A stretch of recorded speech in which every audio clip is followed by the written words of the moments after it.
Oi, eu sou a Clara Fagundes, eu tenho 14 anos e estudo no Colégio Teresa Martins Brito. Hoje a gente tá aqui com mais um episódio do Papo Cabeça Podcast.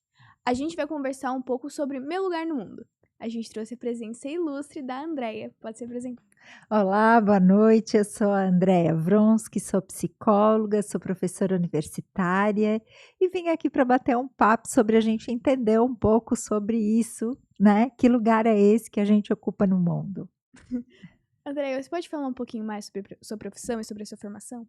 Posso falar, eu sou psicóloga, sou doutora também, né, em análise do discurso, até pelo fato de ser professora universitária, fiz mestrado, fiz doutorado e trabalho há 30 anos quase já com psicologia clínica, né, há 25 anos sou professora e também trabalho com constelação familiar, né, que não é exatamente uma área da psicologia, mas ela é uma terapia bastante importante e hoje para falar um pouco do nosso lugar do mundo, eu também vou falar um pouquinho de constelação, porque vai ajudar a gente a entender um pouco isso, né. Uhum. Andrea, por que a gente tem tanto esse sentimento de não pertencer em nenhum lugar do mundo e essa necessidade de se encaixar sempre? Então, é por isso que eu falei que eu vou falar hoje mais como consteladora até sistêmica do que como psicóloga clínica, porque eu acho que a constelação ela traz uma teoria que ajuda a gente a entender um pouco isso de uma forma muito bacana. Porque ela vai dizer assim: sempre que num sistema familiar a gente está no lugar certo, a gente não tem conflito. Sempre que a gente está num lugar certo, a gente não tem grandes dificuldades emocionais. Daí a gente já entendeu que a maioria de nós não está no seu lugar certo, no mundo, no sistema, na família, nas relações, e aí essa confusão ela vai se arrastando, né. Então às vezes a gente vê o quê? Uma troca de papel, uma troca de lugar, e que isso nem sempre vai ser uma coisa muito legal quando a gente vai olhar para o nosso cotidiano, para as nossas relações do cotidiano, né. Uhum. O que é autodescoberta e qual é o papel dela no nosso desenvolvimento como pessoa? Então, eu acho que a autodescoberta é a gente poder reconhecer como a gente funciona emocionalmente, né. Eu acho que e essa para mim é a grande é o grande mistério da vida. Bom, eu escolhi ser psicóloga, acho que porque sempre me encantei com isso também, né.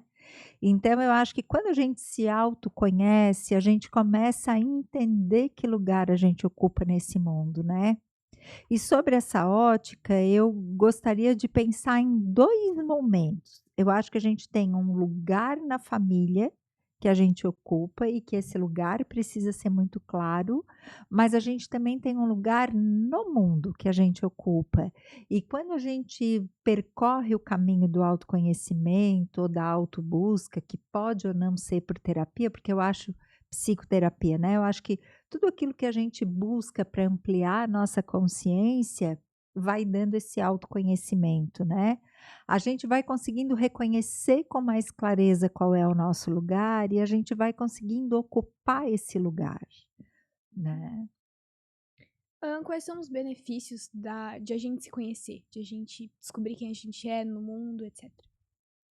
Bom, eu sou suspeita para falar, né, mas, né, eu tenho muita convicção de que quando a gente se autoconhece, a gente vai tendo mais clareza e mais percepção de como a gente funciona internamente, de como a gente funciona emocionalmente, de quais são as nossas fortalezas e os nossos pontos fracos, né. E sempre que a gente está em busca ou lança o olhar sobre a gente mesmo, isso vai favorecendo que a gente tenha uma vida mais leve conosco mesmo e com o outro. Tu já te pegou com ansiedade, por exemplo? Já, já todo mundo já. Então, eu brinco, né, que eu digo assim, que às vezes a grande ansiedade é porque a gente tem uma série de coisas que estão rolando internamente, que a gente não conseguiu se ligar muito no que é e que a gente não conseguiu identificar muito de onde ela vem, né. E esse autoconhecimento, essa busca de se reconhecer internamente com mais clareza, ela vai ajudando a entender e a compreender esses percursos, né. Às vezes a gente tem uma ilusão de que quando a gente se autoconhece a gente não vai ter problema, o que não é uma verdade, né, porque os problemas da vida vão continuar acontecendo, a vida vai continuar atropelando a gente, só que a forma como a gente lida com a vida, com as adversidades, com os problemas, acaba tendo mais leveza quando a gente consegue se reconhecer melhor, né, ou se autoconhecer. André, a gente é diariamente exposto a muita pressão, né, do mundo exterior, que acaba afetando um pouco a nossa busca por essa autodescoberta, essa leveza. Como é que a É. gente faz pra lidar com isso? Porque as pessoas exigem que a gente seja alguém, mas a gente não sabe quem a gente é. É, eu adoro rede social, gosto de Instagram e tô lá, me sigam inclusive que eu tô sempre lá, né, dando dicas e bastante informação. Mas hoje a gente vive, num mundo que eu acho que o mundo digital ele trouxe, muitas coisas pra gente, mas também trouxe um aspecto que a gente vai se desconectando da vida real como ela realmente é, né. Então, não é incomum a gente achar aqueles memezinhos, né, de um casal brigando aqui, daí para rede social, estão os 2 lá sorrindo, a casa num caos e tu pega aquele cantinho da tua casa que está perfeita e posta, né. Por quê? Porque eu acho que a gente também, começa a ter uma imagem de realidade meio fake nesse sentido, né. Parece que a realidade ela tá bonita demais, ela tá perfeita demais, e daí a gente precisa lutar muito para se encaixar, como se aquilo que a gente estivesse vivendo no nosso dia a dia ou no nosso cotidiano não fosse o real, como se o real fosse aquele mundo lá projetado, né. Uhum. Então isso acaba aumentando a nossa angústia e a nossa sensação de que a gente não se encaixa, né. Eu acho que a gente passou a ter um ideal, assim, de perfeição muito idealizado, que a gente está sempre em busca de algo meio inatingível, assim, né. E isso eu acho que é uma armadilha que contribui para a gente não se situar no mundo. Então eu acho que quando a gente consegue respirar, quando a gente consegue fechar os olhos e se centrar, e entender que lugar é esse que eu estou ocupando, aqui, nós 2 nesse lugar, quando a gente traz a nossa presença para cá, tu começa a diminuir essa sensação de que tu não te encaixa. Tu começa a diminuir a sensação de que tu tá muito fora, né. Uhum. É que muitas vezes o mundo coloca a gente em caixinhas, né, e a gente quer se descobrir pra conseguir se encaixar em uma delas, mas às vezes a gente não vai se encaixar, porque a gente não. E às vezes o encaixe é justo estar fora da caixa, né. Então eu acho que quando a gente se autoconhece, a gente também vai entendendo que a gente pode transitar fora da caixa, que a gente pode transitar fora das gavetas que projetaram pra gente, né. E acho que vocês, vou falar na tua geração, né, sofre mais que eu que já estou velha, que é a necessidade desse encaixe. Hoje eu estou numa idade que eu já não estou dando mais tanta importância para esse encaixe. Mas essa geração, que é a tua geração, que são os jovens, essa expectativa externa é muito alta, né. Então nem sei se é o caso de poder dar alguma dica, mas assim, te experimenta dentro da caixa, fora da caixa, te experimenta nos espaços que o mundo te oferece para tu te experimentar, porque daí tu vai conseguindo estabelecer qual é o lugar do mundo que tu queres ocupar, e não aqueles que eles disseram que tu precisas ocupar. Uhum. né? Que quando a gente é adolescente tem essa pressão enorme de descobrir quem a gente vai querer ser na vida É, e que tudo que a gente vai ser agora vai definir o que a gente é no futuro e a gente acaba querendo acelerar esse processo pra não ter que passar tanto tempo querendo descobrir quem a gente é. Mas eu vou te contar uma coisa, talvez a gente vá morrer velhinho sem descobrir exatamente quem a gente é, né. Eu acho que na adolescência existe uma angústia maior, porque a pressão externa é maior.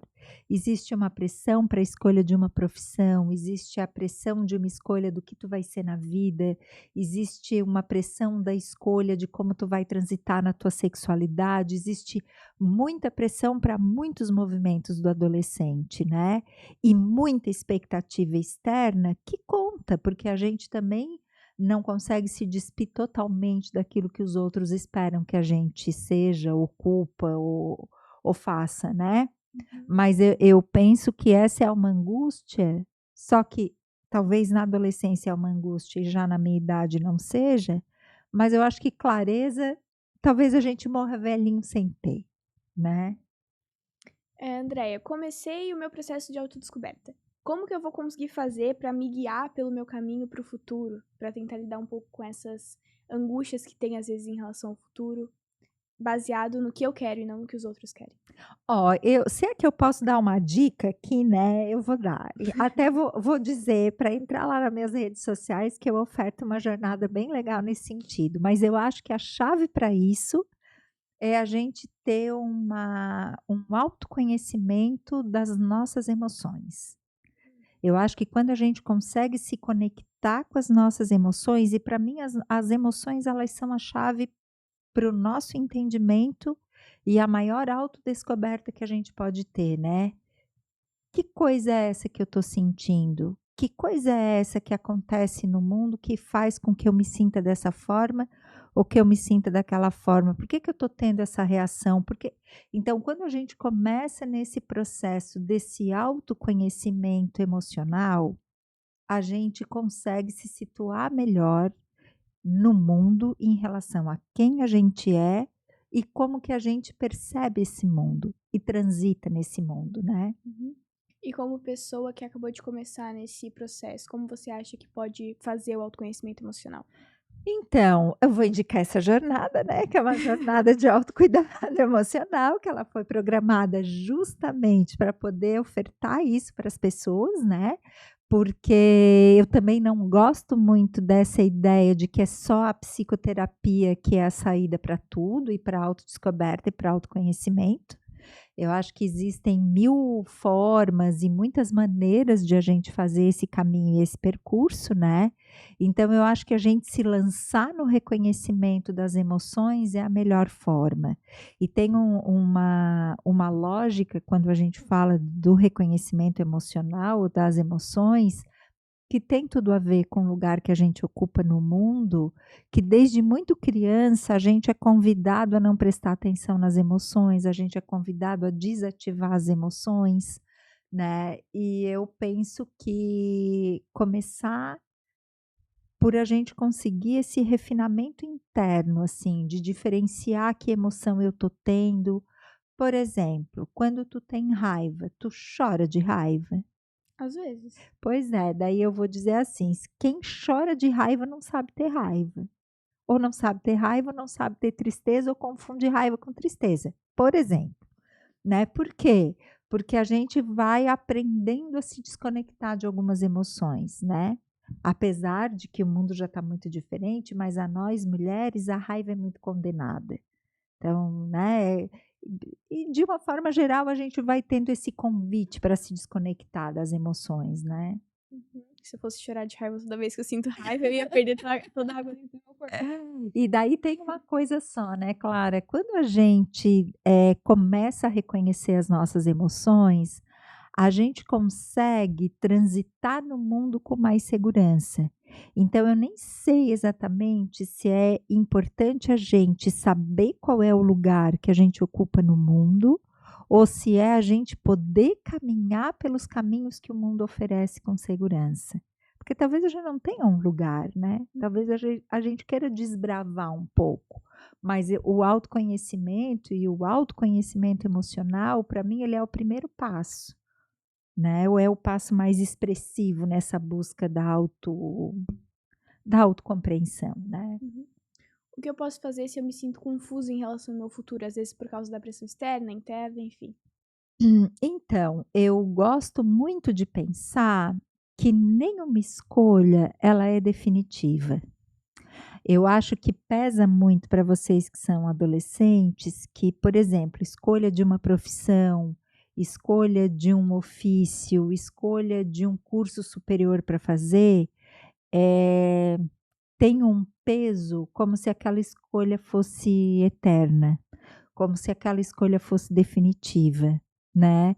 E eu acho que se a gente pode trazer um pouco de leveza e pensar que escolhas são escolhas e o que eu escolho hoje é uma coisa e o que eu escolho amanhã pode ser outra coisa, eu acho que isso tira um pouco o peso da expectativa, né. Uhum. E um outro ponto é que eu acho que a gente se começa a prestar atenção um pouco mais nos nossos mecanismos internos, a gente vai tendo mais clareza do que a gente se afina, né. Então, eu falei ali no começo, que lugar é esse que eu ocupo no mundo? A gente vai se conectando em qual é a nossa vocação, o que a gente curte, o que a gente gosta, né.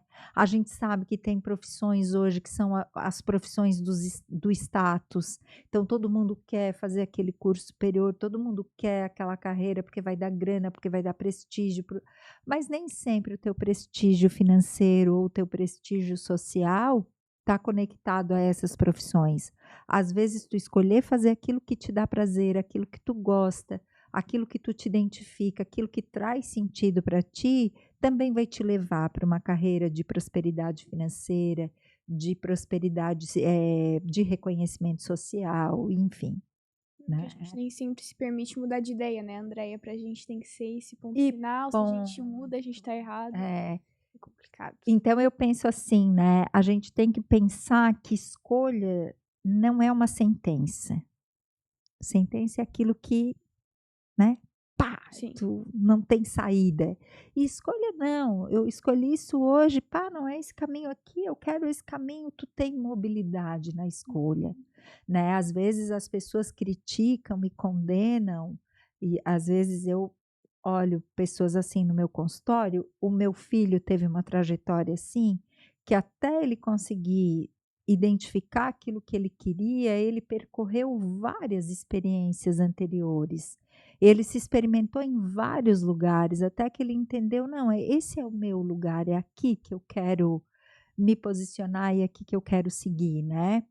E nem sempre o adolescente se dá essa permissão, né. Ele fez uma escolha e ele segue naquela escolha, mesmo ele infeliz, mesmo ele não ok, mesmo, né. Então eu acho que a gente precisa, e vocês sobretudo que estão nessa fase, entender que a escolha não é uma sentença. Aquilo que a gente escolhe hoje, a gente pode redecidir amanhã, né. Aquilo que a gente define como um caminho hoje, amanhã a gente pode mudar de ideia e tá tudo certo, né. Como eu posso passar por esse processo de conhecimento para descobrir minhas ambições, as coisas que eu quero fazer no futuro? Então, aí eu vou te dizer assim, que quando a gente tem muita dúvida, né, daí existem ferramentas que podem te auxiliar nesse sentido, né. Tem uma coisa dentro da psicologia que é chamada orientação profissional, que eu acho que ela cumpre um papel muito importante, que é para quem está muito em dúvida, para quem não tem muita clareza, para quem, né, tá com muita indecisão, às vezes fazer um processo de orientação profissional, de reorganização de carreira, ajuda a entender quais são as tuas afinidades, quais são as tuas, eh, vocações, embora eu não goste muito dessa palavra, mas aqui eu vou usar, né. E em relação à ambição, isso é uma coisa tão pessoal, né, porque aquilo que é valor para uma pessoa ou aquilo que é uma ambição profissional para uma pessoa, para outra pode ser completamente diferente. Às vezes a minha ambição é ter grana, às vezes a ambição do outro é ter dia de descanso, Às vezes a ambição do outro é poder trabalhar na praia, às vezes a ambição do outro é poder estar trabalhando, sei lá, no fervo da Avenida Paulista, Sim. né. Eu acho que, ambição eu acho que tem a ver com valores. E aí o que eu acho importante é, siga a sua ambição, não a ambição social que te disseram que é importante. Porque ambição é importante ter, né. Ambição é aquilo que te impulsiona, mas ambição não é riqueza monetária, Uhum. né, não necessariamente. Então, assim, começa a localizar em ti o que que é valor efetivo para ti, né, porque se a gente olha hoje o valor da sociedade, é tu ter uma profissão, que tu tenha grana, grana, grana, grana, mas talvez nem sempre isso vai se encaixar como padrão de ambição para todos, como um padrão de satisfação para todos, né. Tem alguma forma de eu equilibrar minha felicidade com as expectativas das pessoas que acreditam em coisas diferentes pra vida? Difícil. Bem difícil, porque eu acho que a gente é feliz quando a gente se dá a permissão de romper determinados padrões. Quando a gente se dá a permissão de romper algumas fidelidades que a gente tem com professores, com pais, com amores, né. Então, não fidelidade no sentido do desrespeito, né, Uhum. mas a quebrar no sentido da expectativa. Eh, não é muito comum que isso se coincida. Não é comum que a minha felicidade se encaixe perfeitamente com a expectativa que o mundo tem de mim, ou que os meus pais têm de mim. Quando isso acontece, daí não é difícil chegar nisso que tu perguntou dessa felicidade, né. Mas quando isso não coincide, e como tu falou que os valores são diferentes, então a probabilidade de não coincidir é maior do que a probabilidade de coincidir, então eu acho que a saída é a gente se dar permissão para dizer assim: "Ok, eu reconheço essa expectativa que tu tens sobre mim, mas eu vou seguir outra trajetória, eu vou em outra direção", né.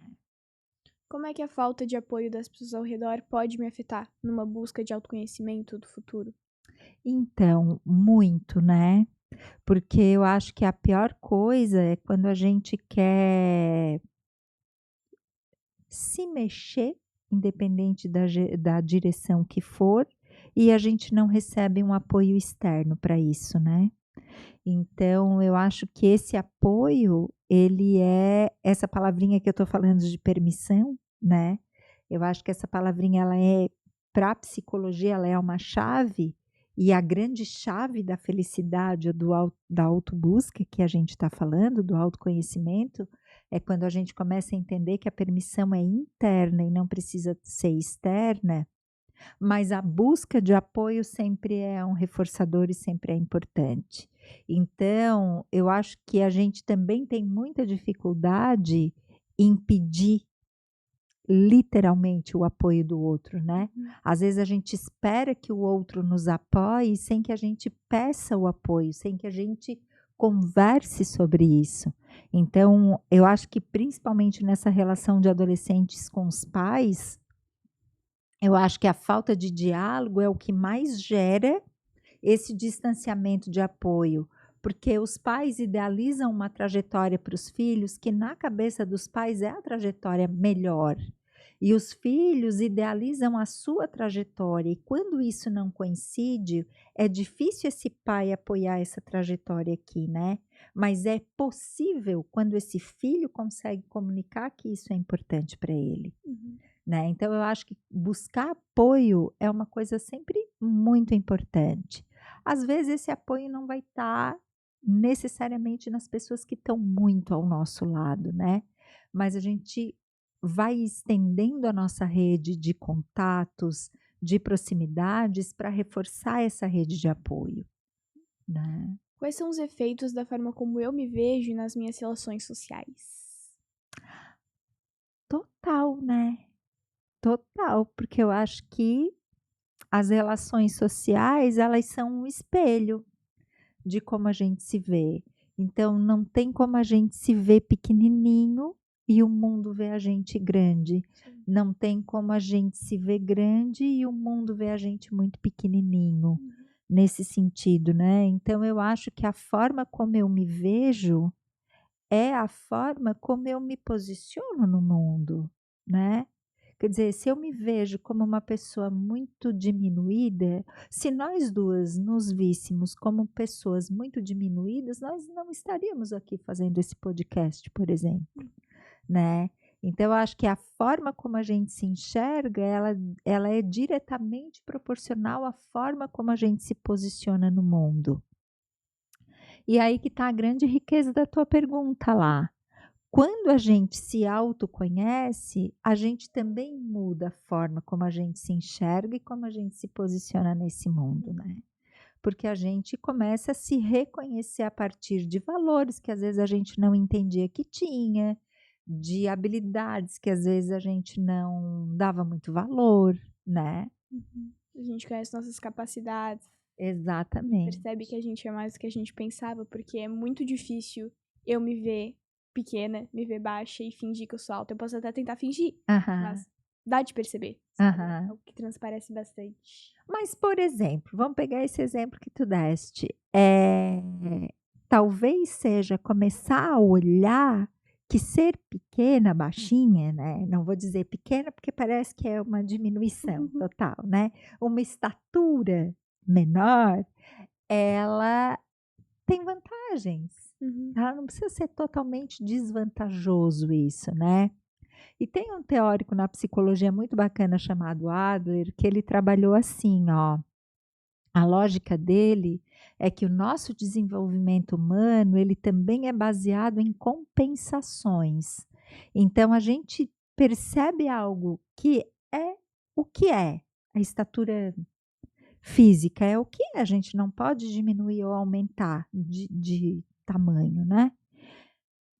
Então, se isso começa a incomodar, qual é a habilidade que eu vou desenvolver, que eu vou compensar isso que eu entendo que é um ponto fraco, né? Que eu entendo que é um ponto que não está muito ok em mim. Então, esse teórico que é o Adler, ele diz que Adolf Adler, chama ele, que a gente vai melhorando como pessoa, porque a gente vai achando esses contrapontos de quando a gente percebe uma coisa nossa que não está muito legal ou que a gente não não aprecia muito, a gente vai achando algo para compensar. Então essa conta vai empatando de forma que a balança Sim. não pese muito no negativo, né. Uhum. Quais são as opções educacionais e de carreira para jovens como eu? Como eu posso começar a planejar o meu caminho? Sim. Então, se tu tem dúvida do teu caminho, eu vou sugerir que tu busque isso que eu estava falando há pouco, que é um programa de orientação profissional, né. Mas hoje eu sou de uma geração onde a mim não se tinha muita escolha em relação assim, ó, a gente tinha que ter um curso superior, a gente tinha que ter uma faculdade. Na época a gente nem falava em curso técnico de curta duração, por exemplo, né. Então parece que o valor da gente era medido pelo diploma que a gente tinha. Hoje, a gente já tem uma diversidade tão ampla, né, e de proporcionar tanta possibilidade formativa para a gente, inclusive de áreas, de cursos novos que foram surgindo e de profissões que vão surgindo, e que eu, vou dizer assim, 2 caminhos, né. E nisso eu sou pessoalmente convicta, né. Não para de estudar, ainda que não seja um curso que te dê um diploma, mas eu acho que a melhor forma para conseguir isso que tu perguntas é estudando. E a outra coisa é busque informação. Hoje a gente tem assim, né, a informação está na ponta do dedo. Hum. Então quanto mais a gente se informar, menos dúvidas a gente tem. Parece o contrário, porque daí a gente olha para uma diversidade tão ampla, Mas aí a gente vai buscando, a gente vai se sintonizando, a gente vai mergulhando nessas informações e os caminhos eles vão se desenhando para a gente com um pouco mais de clareza, né. Uhum. A relação das pessoas ao meu redor, não comigo, mas entre si, então entre os meus pais, entre meus amigos, entre meus familiares, afeta minha autodescoberta? Afeta. Afeta tanto porque eles podem ser, motivadores, como eles podem ser restritores. Mas vamos pensar numa coisa, a tua autodescoberta é somente só responsabilidade tua. Uhum.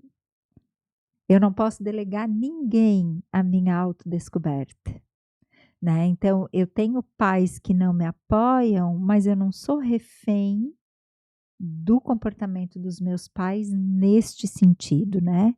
Então, os meus amigos não me apoiam, eu não sou refém dos meus amigos. O nomezinho já diz, né, auto. Então, a autodescoberta, ela é uma responsabilidade somente só da gente. A Uhum. gente não pode delegar isso para ninguém. "Ah, porque os meus pais nunca me estimularam para minha autodescoberta", nem é papel deles isso, né. A tua autodescoberta é teu compromisso, é tua responsabilidade, né. Sem pressão. Sem Sem pressão. pressão. Mas eu penso assim, ó, que quando a gente está conectado com a nossa autodescoberta, isso não fica uma pressão, né. Às vezes a gente assusta quando a gente fala essa palavrinha responsabilidade, né. Mas e talvez para vocês adolescentes tenha um peso um pouquinho maior, mas também é desmistificar um pouco, porque responsabilidade não é pressão, mas é isso aqui, ó, eu pegar a rédea da minha vida na mão, Uhum. né, eu entender que as minhas escolhas competem a mim, que a minha autodescoberta é um movimento que compete a mim, né. Claro que quando tu tem pais apoiadores, isso se facilita muito, mas quando isso não existe, não é impedimento para que tu busque, né. Uhum. Acho que também é uma questão de que, às vezes, a gente vê que, como eu falei, tem uma pressão enorme do adolescente se conhecer, mas muitas vezes eles querem que se conheçam, mas o adolescente não tem o direito de tomar as rédeas, como você falou. Então, às vezes, ele tem que se conhecer, mas ele tem que se manter ali, ó, É, fechadinho, esperando ele virar é, adulto pra finalmente poder abrir é. as asinhas, sabe? Mas quando eu digo assumir as rédeas, deixa eu, hum, explicar melhor, né. É um assumir as rédeas da autobusca, do autoconhecimento, porque de fato isso acontece e por isso que ele é um período de transição tão conflituoso a adolescência, né, porque ele é esse gap entre a dependência e a independência. Então, por mais que eu queira assumir as rédeas do meu autoconhecimento na mão, como adolescente, mas eu também tenho que entender que eu tenho sim satisfações a dar aos meus pais, eu tenho sim respeito a eles, porque afinal de contas eu coabito com eles, eu moro com eles, eu convivo com eles, né. Então, eu acho que a grande dificuldade da adolescência é esse primeiros passos nessa independência, que ela ainda é parcial, né. Porque vamos pensar assim, hierarquicamente, pais, inclusive os meus, né, estão acima de mim, né. Os pais sempre estão acima da gente.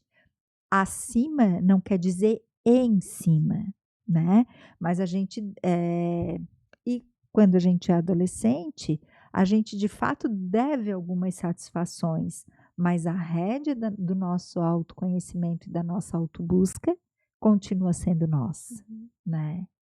Depois que a gente se conhece, você acha que fica mais fácil de reagir a certos comentários negativos, etc., porque a gente sabe quem a gente realmente é? Fica, fica mais fácil. E vou te dizer uma coisa que na psicologia a gente analisa e acontece muito, né. A gente mistura muito sentimento, ação e ação, sentimento. A gente tem a ideia de que sentir determinadas emoções significa ter uma reação, e são coisas diferentes. Então, quando a gente se autoconhece, a gente consegue sentir coisas e a gente passa a não ser tão reativo. Então a gente aprende, em vez de ter reações, a gente tem respostas. E a resposta, ela é sempre mais oportuna do que a reação, porque a reação ela sempre é impulsiva, ela sempre é mais desmedida, né? Então, por isso que eu falei bem no iniciozinho que a grande chave é o reconhecimento emocional, né? Porque é esse reconhecimento emocional, ele vai te ajudar a reagir ou ter ações de forma mais adequada e menos reativa, menos impulsiva, né? É que muitas vezes a gente não se permite sentir, né? Não se permite. Caramba, eu tô triste, mas eu ignoro. Eu tô brava, mas eu ignoro porque a gente não se permite assumir que tá. E é tão interessante, né, Clara, porque às vezes a gente percebe o nosso estado emocional pela resposta que a gente dá.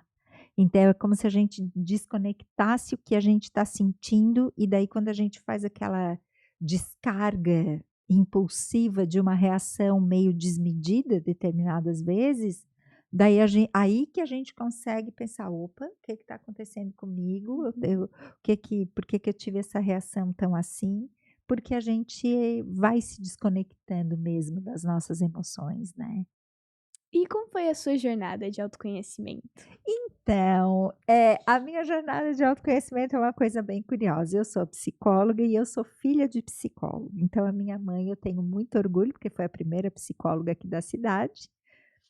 A gente veio de São Paulo, eu nasci em São Paulo, mas eu vim pequena para cá, e os meus pais já vieram para trabalhar na universidade. Então, meu pai era filósofo, a minha mãe psicóloga, meu pai já faleceu, a minha mãe ainda é viva.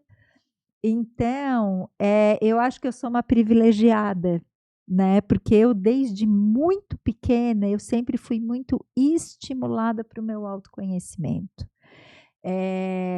E aqui vai o meu total, assim, a minha total gratidão, o meu total orgulho que eu tenho dos meus pais, porque eles sempre me ensinaram. Eu tenho uma irmã mais velha que eu, então eles sempre ensinaram a mim e a minha irmã a viver, a pensar fora da caixa, né. Então, hoje, se eu tenho é assim que eu me vejo, né. Eu eu me acho uma pessoa, assim, muito desvinculada a padrões, a ter que me formatar, ter que me encaixar onde me aperta. Eu não gosto dessas coisas, né. E a minha jornada de autoconhecimento, ela começou desde que eu era muito pequena. Então eu nunca tive dúvida de que eu queria ser psicóloga, porque eu acho que eu tinha, sei lá, 10, 11 anos, eu lia, em vez de ler livros de história, eu já lia livros de psicologia, né. Até hoje eu nunca sou muito ligada, assim, em literatura, mas eu leio muito e eu gosto muito de ler, mas a minha leitura sempre foi mais técnica, isso desde muito criança. Então, a minha mãe ia para workshops de psicologia e de terapias alternativas, e ela levava a mim e a minha irmã, e ela sempre estimulou muito, né. Então por isso que eu disse, quando a gente tem essa coincidência de a gente ter pais apoiadores na nossa busca de autoconhecimento, isso é um percurso lindo, né. Claro que ela não cessa, né. Hoje eu ainda invisto muito no meu autoconhecimento, eu ainda invisto nas minhas terapias, eu ainda invisto naquilo que para mim faz sentido na busca do meu autocuidado, né. Mas a minha jornada foi um pouco assim, né, foi eu tendo muito estímulo para pensar fora da caixa, foi eu tendo muito estímulo. Eu era, desde muito pequena, os meus pais, e eu procurei fazer isso com os meus filhos, com meu filho, eu tenho um filho só, a refletir sobre a consequência das minhas ações, a refletir sobre o impacto das minhas ações para mim e para o outro, né. Então, é muito mais do que tu tem que fazer isso, tu tem que fazer aquilo, sempre foi assim: "O que tu acha que vai acontecer se tu fizer isso? O que tu acha que tu vai acontecer se fazer aquilo?". Então, essas são perguntinhas que às vezes a gente pode direcionar aos nossos filhos, ou aos nossos amigos, ou aos nossos pais inclusive, que vão ajudando a formular essa autobusca, né, esse autoconhecimento. Se você quiser, a gente transforma isso aqui no programa da Xuxa bem rapidinho e tu manda um beijo pra mãe, pra irmã. Beijo pra mãe, te amo, mãe. Beijo, filhote, também te amo. Então, nessa questão de a gente se conhecer e começar a falar com as pessoas de uma forma diferente, quando a gente se conhece melhor, a gente começa a tratar as pessoas de outra forma? Totalmente. Totalmente, porque a gente se trata de uma forma diferente. E isso reflete na forma como a gente encara o mundo e como a gente reage ao mundo, né? Eu não tenho dúvida nenhuma de que tudo fica mais leve, Sim. A né? gente tá frustrado em relação a si mesmo, acaba descontando nos outros. Exatamente. E aí E quando eu digo que fica mais leve, não é que a gente não vai ter, às vezes a gente acha assim, vamos viver então no mundo encantado de Bob, né? Acabou dificuldade, acabou tristeza, acabou problema. Não, a vida, né, é dura nesse sentido. Só que a forma como a gente vai encarando aquilo que não é tão colorido, aquilo que não é tão positivo na vida, a gente vai encarando de uma forma melhor. A vida fica mais leve quando a gente se autoconhece, né? o autoconhecimento também tem muito a ver com perceber que a gente é humano, né? A gente pode errar, a gente Exatamente. pode acertar, porque a É. gente não aceita isso, a gente é criado às vezes pra não aceitar. O erro, né? E tem uma coisa muito legal que hoje está muito na moda, a gente ouve a palavrinha gatilho, né? Isso foi gatilho, isso foi gatilho. Então, quando a gente se autoconhece, a gente também reconhece que coisas que são gatilhos e daí deixam de ser gatilhos, porque tudo aquilo que a gente toma consciência deixa de assombrar, né? Então, a vida fica mais leve quando a gente mergulha nessa jornada de autoconhecimento, né? Os nossos medos afetam muito, né? A nossa jornada de autoconhecimento. Muito.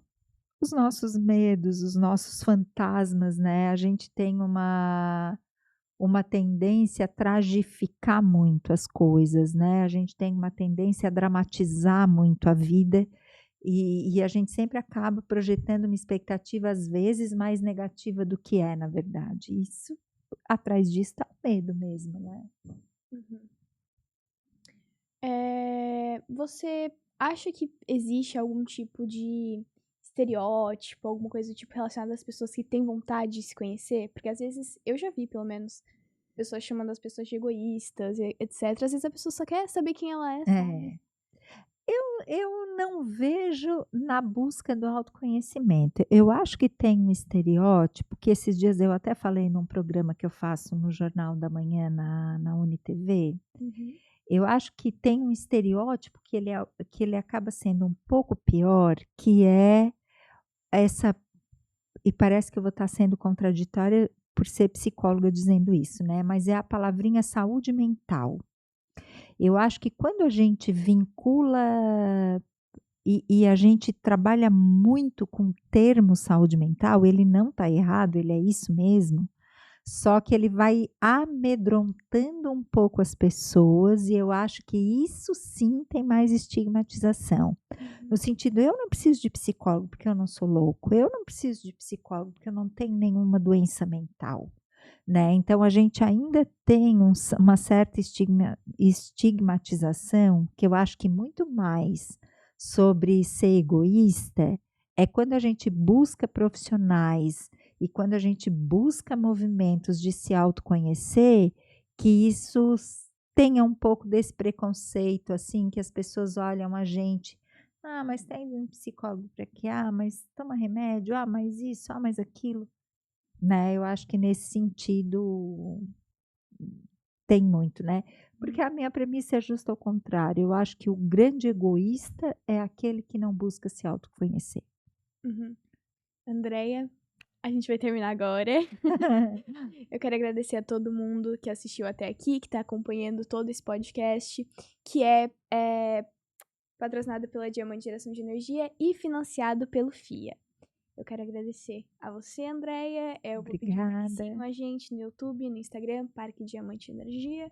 E eu vou passar para tu poder aí se despedir.